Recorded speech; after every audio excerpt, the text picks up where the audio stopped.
여러분 반갑습니다. 오늘 우울에서 기쁨으로라는 제목으로 하나님 말씀을 나누겠습니다.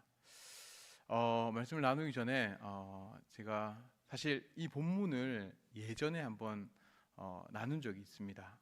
근데 왜 또 이 본문을 가지고 말씀을 나누냐 하면은 제가 지난주 금요일 날 염려라는 제목으로 말씀을 나눴었는데 염려를 말고 또 혹시 우리의 신앙 가운데 좀 부정적인 영향을 끼치는 감정은 없을까라는 생각을 했습니다. 그러다 보니까 우울함이 우리의 신앙에 부정적인 역할을 하는 것 같다라는 생각을 하게 됐어요. 그래서 이 우울한 감을 어떻게 하면 어떻게 다루어낼 것인지에 대해 생각하다가 오늘 본문을 정하였습니다. 그래서 오늘 이 우울함에 대해서 나눌 텐데, 먼저 첫 번째로는 왜 우리가 우울해지는가. 하나님께서 항상 기뻐하라 라고 하셨는데 왜 우리는 자꾸만 우울해지는지, 그 이유에 대해서 한번 살펴보고요. 또 이 우울하게 될 때 세상은 우리에게 어떤 해결책을 주는지, 그리고 그 세상이 주는 해결책이 왜 의미가 없어지는지에 대해서 살펴볼 거고요. 그리고 마지막으로 진짜 해결책은 뭔지에 대해서 나누고 말씀을 마치도록 하겠습니다. 첫 번째로 왜 우울해질까요? 넘겨주십시오. 왜 우울해집니까? 먼저 오늘 본문에 보면 우울해하는 여인이 등장합니다. 누굽니까? 한나입니다. 한나. 그러면 이 한나가 왜 우울하고 있죠? 우울한 이유가 뭐죠? 아들이 없었기 때문입니다. 한나의 우울한 이유는요, 아들이 없었기 때문입니다. 아들이 없어서 우울한 이유에 대해서 어느 정도 여러분 파악하고 계신 분도 있겠지만 이 문화적인 배경을 통해서 좀 더 자세히 알기를 바라는데요. 먼저 이 당시 고대 사회에서는 농경 사회였습니다. 그리고 또 전쟁이 자주 빈번하게 일어나는 그런 사회였어요. 그래서 전쟁과 농사일이 계속 해야 되는 사회였죠. 그러다 보니 제일 중요한 것은요, 힘이었어요. 힘을 가져야 했습니다. 그런데 이 힘을 가지기 위해서는 당연히 딸보다 아들 낳는 것이 유리했죠. 그래서 많은 그 당시의 사람들은 아들 낳기를 바랬습니다. 그리고 아들 낳으면 그것이 곧 그 가정의 힘이 됐죠. 그래서 많은 사람들이 아들을 많이 낳는 가정을 향해서 하나님께 축복받는 가정으로 여겼어요. 근데 반대로 아들을 가지지 못하잖아요. 그러면 하나님 앞에 미움받는, 저주받는 사람이라고 여겼겠습니다. 이것이 첫 번째로 한나의 우울한 이유이기도 했습니다. 근데 여기서 끝나지 않고요. 당시 고대 사회에서는 우리 지금 현대 사회와 다르게 공동체를 이루면서 살아갔습니다. 특별히 이 우물가에서 여인들이 모여서 교제를 했는데 해 뜨고 나서 해가 중천에 뜨기 전에 이른 아침에 모이고 또 해가 지고 나서 한 번 또 모였어요. 뿐만 아니라 당시에 이 중년 남성들은요, 그렇게 가정을 많이 돌보는 남성들이 아니었어요. 채통을 중요하던 남성이었습니다. 그러다 보니 자신이 자녀들 낳잖아요. 그러면 막 잘 챙기거나 막 이러지 않았어요. 그래서 대부분의 자녀들은 어머니가 다 케어를 했죠. 그러다 보니까 모든 자녀들은 엄마와 같이 껌딱지처럼 붙어 다녔어요. 그렇게 지내다가 우물가에 갑니다. 당연히 아들과 같이 우물가에 가겠죠. 그렇게 우물가에 모여서 교제하기 시작해요. 그러면 그 여성들은 무슨 주제로 대화를 할까요? 아들 이야기, 자녀 이야기를 하기 시작할 거예요. 근데 거기서 누구만 아들이 없죠? 한나만 없어요. 여러분, 하나님 앞에서 자기가 뭔가 문제가 있다라고 여기고 있어요.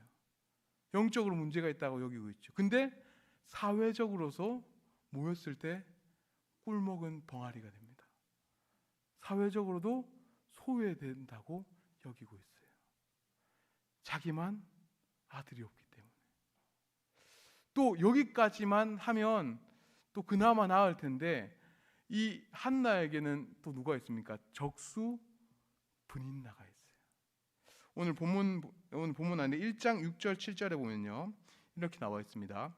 여호와께서 그에게 임신하지 못하게 하심으로 그의 적수인 분인나가 그를 심히 격분하게 하여 괴롭게 하더라. 매년 한나가 여호와의 집에 올라갈 때마다 남편이 그같이 하매 분인나가 그를 격분시키므로 그가 울고 먹지 아니하니. 여러분 그렇잖아요. 없어요. 뭔가 사람들끼리 교제하는데 자기 소외감을 막 느끼고 있으면 대부분 사람들은 그래도 혹시 상처받지 않을까 하면서 언급하지 않은 채 막 그렇게 대화가 흘러가잖아요.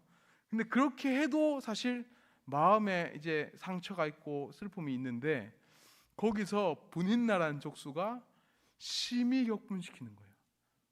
심히 조롱하는 거죠. 아이고 아들도 못 낳는.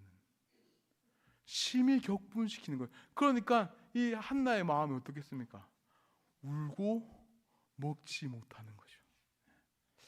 여러분 이렇게 이야기하면요, 저랑 한나랑 크게 상관이 없는 것 같아요. 저는 아들 있는데요, 이렇게 생각하시는 분도 있을 거예요. 또는 아들 없어도 되는데요 라고 생각하시는 분도 있을 겁니다. 마치 한나와 나는 상관이 없는 그렇게 여기시는 분도 있을 거예요. 근데요 여러분, 아들이라는 이 단어 속에 다른 걸 넣어봅시다. 아들 말고요, 좋은 직장을 넣어보면 어떨까요? 아들 말고 많은 재산을 넣어보면 어떨까요? 아들 말고 내 자녀의 스펙을 넣어보면 어떨까요? 그런 주위에서 막 대화하기 시작합니다. 그러면 우리도 한나가 되는 듯한 느낌을 받기도 하죠. 넘겨주십시오. 없네요. 엄친아라는 말이 있어요. 엄친아. 들어보셨죠? 엄친아가 뭔 말이죠? 엄마, 친구, 아들. 엄친아라는 단어를 쓸 때는 이 사람이 뭔가 대단한 많은 것들을 완벽하게 해낼 때 엄친아라는 단어를 씁니다. 근데 이 엄친아를 쓰게 된 배경이 있습니다. 그게 뭐냐면 엄마가 와서 말하는 거예요. 야, 내 친구 아들은 좋은 대학 갔다더라. 내 친구 아들은 좋은데 장가 갔다더라. 좋은데 취직했다더라. 이렇게 말을 듣다 보니까 이 상대 듣던 아들이 아니 엄마 친구는 어떤 사람이길래 그렇게 다 잘하는 거야 이렇게 말하면서 엄친아라는 단어를 쓰게 됐어요. 근데 여러분 여기서 엄마의 상황을 봅시다. 엄마 친구끼리 다 모였는데 자기 자식 자랑을 막 하는 거예요. 근데 그 엄마는 자식 자랑할 게 없어요. 그러면 꿀먹은 벙어리가 되기 시작해요. 한나가 되는 거죠. 그리고 아들한테 가서 야, 내 친구 아들은 이랬다더라 막 이야기를 합니다. 그러면 그 말 듣고 있는 아들도 뭐가 되죠? 꿀먹은 벙어리가 됩니다. 또 다른 한나가 되는 거예요. 여러분 우울한 이유가 뭔가요? 결핍이 생긴 거예요. 남들이 다 가지고 있지만 나는 가지지 못한 거, 나에게 없는 그 결핍이 생긴 거죠. 그래서 우울감을 경험하게 되는 것입니다. 여러분 이런 우울감을 가질 때 세상은요 어떤 해결책을 줍니까? 넘겨주십시오. 세상은 어떤 해결책을 줍니까? 오늘 본문 8절에 보면요 이렇게 나와 있습니다. 같이 한번 읽어볼까요? 시작. 그의 남편 엘가나가 그에게 이르되 한나여 어찌하여 울며 어찌하여 먹지 아니하며 어찌하여 그대 마음이 슬프냐 내가 그대에게 10아들보다 낫지 아니하냐 하니라. 엘가나가 와서 말하는 거예요. 어찌 울며 어찌하여 먹지 아니하며 어찌하여 그대의 마음이 슬프냐 내가 그대의 10아들보다 낫지 아니하냐. 여러분 멋진 남편인 것 같죠. 뭔가 잘 위로하는 것처럼 이런 남편 너무 좋다 이렇게 여기실 수도 있습니다. 근데 여러분 조금 더 자세하게 생각해 보자고요. 여러분 여기서 진짜 울게, 물론 원인은, 근본적인 원인은 있지만 한나가 울게 된 원인, 먹지 않게 된 원인이 뭡니까? 브닌나가 격분시켰기 때문입니다. 근데 여기 이 좋은 남편처럼 보이는 엘가나는요, 그걸 알고 있어요. 브닌나 때문에 지금 울고 지금 슬퍼한다는 사실을 알고 있습니다. 근데 엘가는 뭐 하고 있습니까? 브닌나를 내쫓지는 않아요. 근본적으로 해결해 드리려고 하지는 않는 거예요. 그저 말하는 거죠. 내가 있잖아. 네가 아들이 없긴 하지만 내가 있으니까 그걸로 위로해, 위로받아 라고 말하고 있는 거예요. 또요, 여러분, 이 사랑한 감정은 진짜였던 것 같아요. 우리 5절에 보면요, 이렇게 나옵니다. 한나에게는 갑절을 주니 이는 그를 사랑함이라. 그러나 여호와께서 그에게 임신하지 못하게 하시니. 그러니까 이 엘가나가 한나에게 자신의 분깃의 갑절을 한나에게 준 거예요. 사랑해서. 진심이었던 것 같아요. 사랑해서 분깃을 갑절이나 줍니다. 근데 여러분, 왜 브닌나가 이토록 격분시키면서 이 한나를 괴롭혔을까요? 브닌나가 나쁜 여인이어서, 그런 것도 있겠지만 근본적인 이유가 뭘까요? 맞습니다. 맞는데요. 근데요, 그거보다 더 근본적인 이유가 있어요. 신명기 21장 15절 17절 보면요, 이렇게 나와 있습니다. 혹시 있습니까? 없습니까? 네, 제가 읽어드릴게요. 어떤 사람, 신명기 나와 있습니다. 어떤 사람이 두 아내를 두었는데 한 사람은 사랑받고 하나는 미움받다가 그 사랑받는 자와 미움받는 자가 둘 다 아들 낳았다 하자. 그 미움받는 자의 아들이 장자이면 자기 소유를 그의 아들에게 기업으로 나누는 날에 그 사랑받는 자의 아들을 장자로 삼아 참 장자 곧 미움받는 자의 아들보다 앞세우지 말고 반드시 그 미움받는 자의 아들을 장자로 인정하여 자기의 소유에서 그에게 두목을 줄 것이니 그는 자기의 기력의 시작이라. 장자의 권리가 그에게 있음이니라. 그러니까 신명기에서 뭐라고 이야기하냐면, 미움받는 자와 사랑받는 자가 있으면 둘 다 아들 낳는다고 치자. 그러면 미움받는 자가 먼저 낳았다. 그러면 미움받는 자에게 장자권을 주라는 거예요. 그게 신명기의 말씀인 거예요. 근데 엘가나가 지금 어떻게 하고 있습니까? 미움받는 자에게 장자권을 주는 게 아니라 한나에게 두 분깃을 준 거예요. 갑절의 분깃을 준 거예요. 그러면 브닌나 마음은 어떤 마음이죠? 이거 잘못하다가 내 아들이 장자권을 받아야 되는데 한나가 뺏어가겠구나 라고 여긴 거예요. 그래서 그 한나를 모욕하고 조롱한 겁니다. 여러분, 분명히 엘가나는요, 정말 사랑하는 마음으로 위로했을 거예요.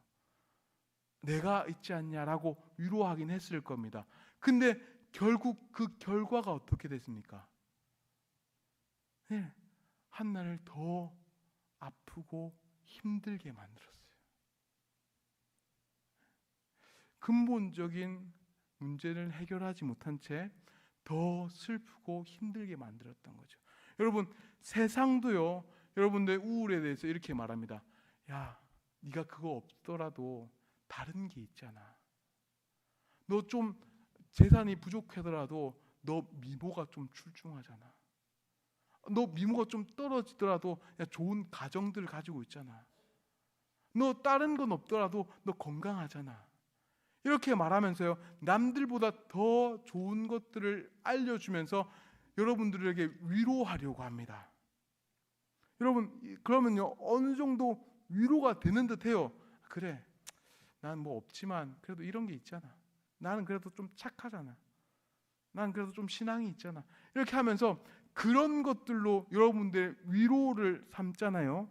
그러면 절대로 여러분들의 참된 해결책이 되지 않아요.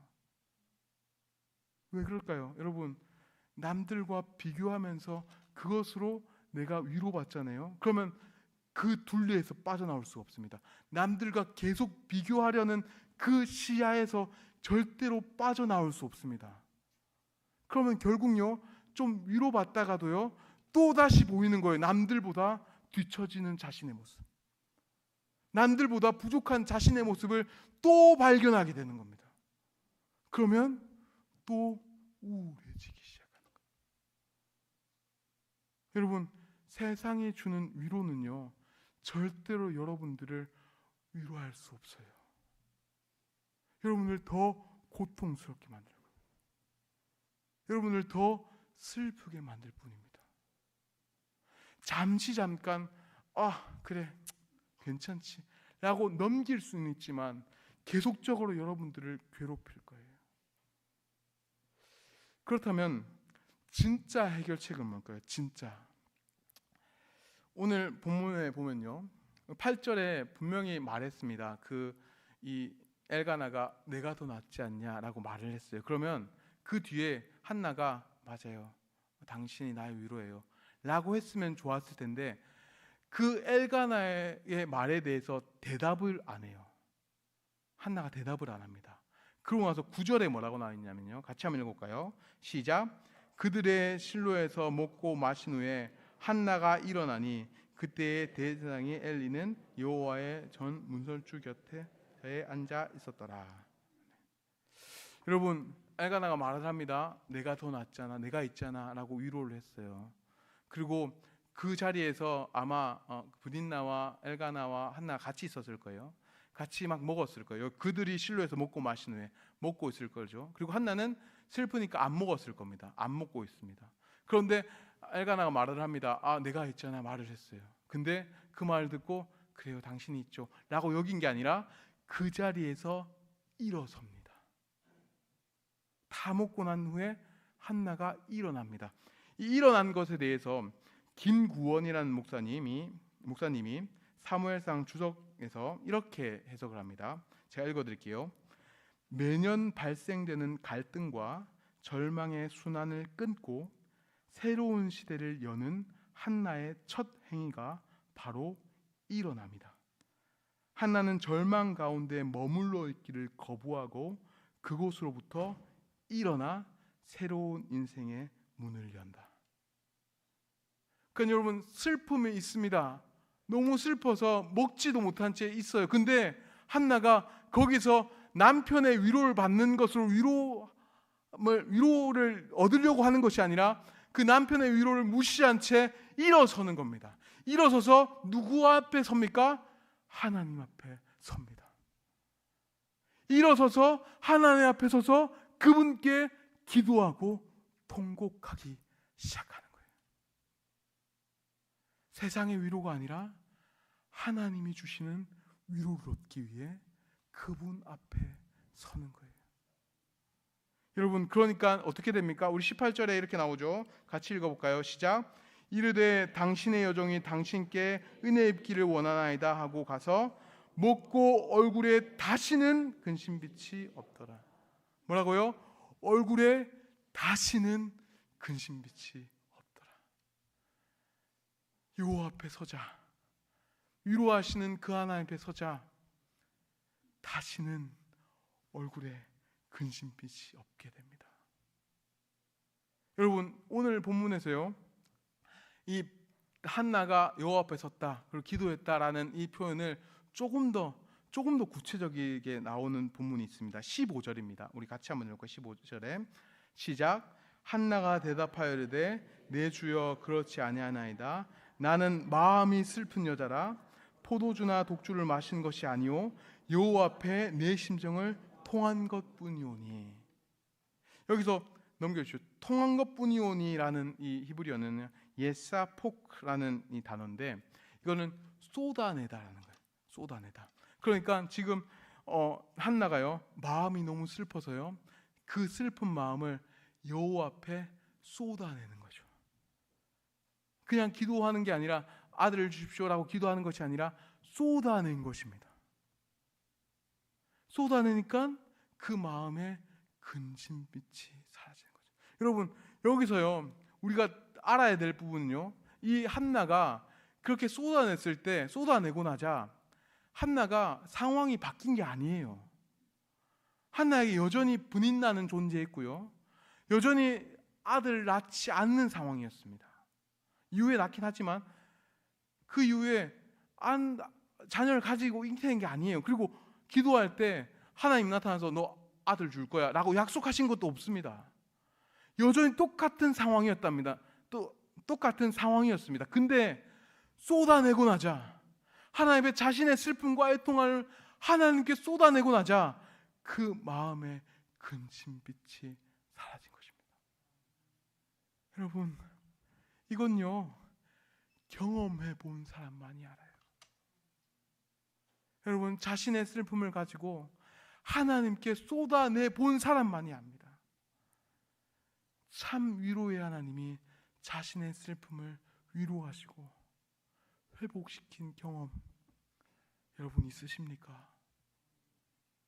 여러분, 그 경험이 있으면 그 슬픔을 그분께 쏟아내십시오. 그분 앞에 일어서서 여호와 앞에 서서 그분께 기도함으로 쏟아내십시오. 그러면 여러분들도 한나와 같이요 다시는 근심빛이 없어집니다. 이것이 진짜 해결책인 거예요. 세상이 주는 얄팍한 해결책이 아니라 진짜로 여러분들의 마음의 위로를 받는 진짜 해결책이 되는 것입니다. 그런데 여러분, 여기서 제가 좀 더 나아가서 진짜 왜 근심빛이 없게 됐는가, 하나님께 쏟아내서 왜 한나는 근심빛이 없을 수밖에 없었는가, 그 이유에 대해서 마지막으로 살펴봤으면 좋겠는데요. 여러분 질문 하나 하겠습니다. 원래 없었어요. 원래 없어서 슬픈 사람이 있습니다. 근데 있었어요. 있었는데 없어진 사람이 있어요. 둘 중에 누가 더 슬플까요? 조금 더 구체적으로 이야기해 볼까요? 한나의 입장에서 원래 아들이 없었습니다. 슬픈 사람이 있습니다. 근데 아들이 있었어요. 근데 아들을 잃어버린 사람이 있습니다. 누가 더 슬플까요? 아들이 있었는데 슬픈 사람, 잃어버린 사람, 그게 더 슬프겠죠. 여러분, 성부 하나님은요 자신의 하나밖에 없는 아들, 창세전부터 내 사랑하는 아들이요 내 기뻐하는 자라라고 여기던 그 하나밖에 없는 아들을 가지고 계셨어요. 그분과 교제하면서 그 삶을 살아오셨단 말이에요. 근데 그분이 그렇게 완전하시고 완벽한 기쁨으로 충만하시던 그분이요 자신의 하나밖에 없는 아들을 상실하기로, 결핍되기로 작정하십니다. 그리고 자신의 하나밖에 없는 아들을 내어주세요. 십자가예요. 여러분, 마태복음 27장 45절에 보면요, 넘겨주십시오. 예수님이 십자가에 달리실 때 어떻게 일어났냐고 나와 있냐면, 제6시부터 온 땅에 어둠이 임하여 제9시까지 계속되더니, 예수님이 십자가에 달렸었을 때 그 3시간 동안 온통 어둠에 휩싸였대요. 근데 이 부분에 대해서 크리스토퍼 라이트라는 이 학자가 이렇게 해석합니다. 제가 읽어드릴게요. 소음과 함성, 비웃음과 모욕, 야유와 몸짓을 생각해보라. 태양이 더 높이 솟아오르고 날이 더 더워졌던 그 긴 3시간 동안 예수를 둘러싸고 귀에 거스르는 조롱의 함성을 높아졌다가 가라앉았다가 다시 높아졌다. 하나님이 이제 그만, 너희 인간들아 이제 충분하다. 내가 내 아들한테서 내 얼굴을 감춘다면 너희도 더는 그를 쳐다보며 비웃고 모욕하지 못할 것이다 라고 말씀하실 때까지. 그리고 그분은 빛을 끄신다. 장면 전체에 깊고 신비로운 어둠 속에 잠겼다. 여러분, 지금 뭐라고 얘기하냐면요, 하나님께서 하나밖에 없는 독생자 예수 그리스도를 십자가에 매답니다. 그때 인간들이 조롱하고 손가락질하는 거예요. 저주받은 자다 라고 손가락질하는 거예요. 근데 그것을 성부 하나님이 계속 쳐다보시다가 도저히 참을 수가 없는 거예요. 그 조롱하고 있는 그것을 자신이 도저히 참을 수 없어서 꺼버린 거예요. 빛을 꺼버린 겁니다. 아무도 그 조롱하는 대상은 예수님을 바라볼 수 없게끔 어둠이 임한 것입니다. 하나님의 그 슬픈 감정이 보이십니까? 여러분, 하나님은요 완벽한 기쁨으로 완전한 분이셨습니다. 그런데 스스로 슬픔에 처해지십니다. 왜요? 왜 그분이 자신의 하나밖에 없는 독생자를 잃어버리도록, 상실해보도록 여러분 내어주셨습니까? 그 이유는 한 가지입니다. 우리를 사랑하셨기 때문에. 여러분, 우리를 사랑하셨기 때문에 자신의 단 하나밖에 없는 아들을 내어주신 거죠. 여러분, 한나는요 그 하나님의 사랑의 성품을 쏟아내미로 경험한 거예요. 하나님이 자신을 얼마나 사랑하시는지를요 자신의 아픔을 하나님께 쏟아내므로 그것을 보는 겁니다. 근데 여러분, 더 놀라운 사실은요, 한나는 사실 십자가를 몰랐어요. 그냥 어렴풋이 하나님이 이렇게 사랑이 많으신 분이구나라는 것을 쏟아내므로 어렴풋이 경험한 겁니다. 근데요, 우리는요 명확히 보죠. 명확히 깨달았어요. 하나님이 자신의 하나밖에 없는 독생자 예수 그리스도를 내어주심으로 우리를 사랑하셨다라는 그 놀라운 소식을 명확히 보고 경험한 자들입니다. 그래서 여러분, 우리는 어쩌면요 한나보다 더 위대한 위로를 받을 수 있어요. 한나가 경험했던 그 놀라운 위로보다요 더 큰 위로를 우리가 그분께 쏟아낼 때요 우리는 경험할 수 있게 되는 것입니다. 여러분, 그분께 쏟아내십시오. 혹시 여러분 남들보다 뒤처지는 것 같아서, 남들보다 뭔가를 갖추지 못한 것 같아서, 남들보다 뭔가 이루어내지 못한 것 같아서 슬픔에 잠기신 분들 있습니까? 내 인생은 왜 이렇게 어둡기만 한지, 왜 내 인생은 이렇게 남들처럼 날개치지 못한 것처럼 여겨져서 우울해지신 분이 있으십니까? 여러분, 그분께 쏟아내십시오. 하나님께 쏟아내십시오. 그러면요 여러분들은 알게 될 겁니다. 여러분들 너무나도 아끼셔서 세상을 다 주고도 바꾸지 못할 그리스도를 여러분들에게 내어주셨다는 그 사실을 쏟아내므로 경험하게 될 거예요. 그러면요 여러분, 그런 게 없어도, 남들보다 좀 부족해도요 여러분들은 참된 기쁨으로 변화될 거예요. 여러분, 그런 놀라운 역사가 여러분들의 기도의 자리에, 여러분 예배의 자리에 일어나시기를 주님의 이름으로 축원합니다.